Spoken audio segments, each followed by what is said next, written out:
Saat ini kami sudah bersama dengan Prof. Karim Suryadi selaku pakar komunikasi politik. Prof sudah menonton tentunya video yang sempat viral, kemudian juga sudah tentunya menyimak tadi secara penuh statement dari Arteria Dahlan. Komentar Prof. Ya, pertama saya mendengar video itu kaget, sedih, dan barusan setelah melihat penjelasan itu kaget banget, sedih sekali. Sebab saya berharap dia menjelaskan sesuatu yang menjadi konteks mengapa dia mengatakan ada pejabat yang ngomong bahasa Sunda itu tidak baik dan minta dipecat. Logikanya sederhana, antara ngomong bahasa Sunda, ngomong Sunda dengan pecat. Itu aja logikanya. Bukan soal pembangunan yang enggak. Si Kabayan juga tahu itu harus dikatakan. Nah, itu harus dia lakukan. Jadi nggak usah dijelaskan lagi. Jadi tidak menjelaskan konteks yang memunculkan kata-kata antara ngomong Sunda dengan pecat. Kita bisa lihat ada beberapa faktor yang menyebabkan jaksa dipecat. Salah satunya adalah melakukan pidana. Pertanyaannya, apakah gara-gara ngomong bahasa Sunda memenuhi unsur yang membuat dia harus dipecat? Itu pertanyaan yang harus dijawab. Bukan soal lain-lain. Yang kedua, pertama kali saya diberitahu ada video itu bukan oleh orang Sunda, justru oleh salah seorang dosen PTS di luar Sunda. Saking herannya, kenapa? Karena saya di kelas biasa kok, ya tidak mengajar dengan bahasa Sunda. Justru saya berikan kesempatan kepada mahasiswa saya yang punya bahasa ibunya non-Sunda, non-Jawa, bahkan apapun. Silakan Anda presentasi menggunakan bahasa ibu Anda, tapi PowerPoint bahasa Indonesia bisa dan asik. Saya menggunakan baju Sunda ini karena Jokowi kan udah beberapa tahun ini mempraktekkan proklamasi kemerdekaan memakai baju busana daerah. Jadi jangan dirusak, harus match gitu loh. Buat apa kita merayakan keragaman budaya daerah di 17-an kalau ada ungkapan seperti itu? Memang tidak menyebut ngomong bahasa Sunda adalah kejahatan, tetapi sulit memisahkan logika antara mengatakan bahasa Sunda dengan permohonan dipecat. Itu konteksnya. Kalau memang penjelasan dia saat di video itu bahwa itu menimbulkan ketidakpahaman, ketidakmengertian, jangan pecat yang ngomongnya.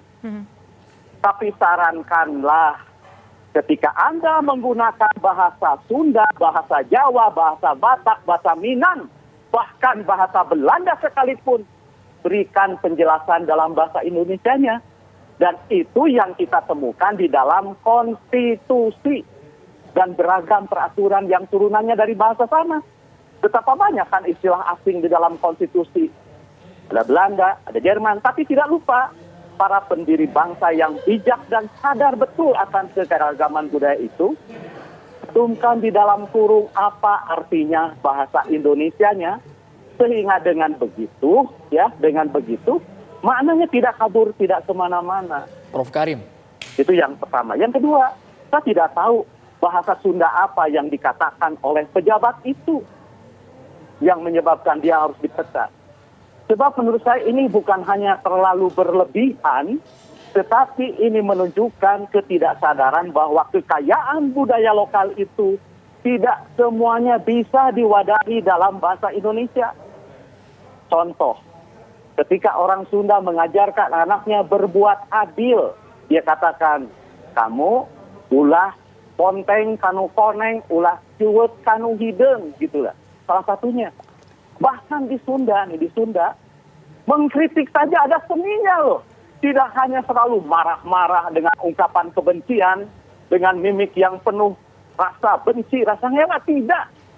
Orang Sunda itu jangankan sedang memuji, jangankan sedang kangen, jangankan sedang rindu, sedang marah pun ada seninya. Buktinya di mana? Sunda punya pupuh.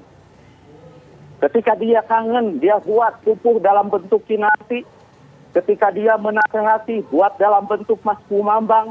Dan ketika dia marah dan murka, dia bentuk dalam bentuk durma. Tidak dengan sosolongot, popolongot, tunjuk-tunjuk, urat leher kemana-mana. Tidak.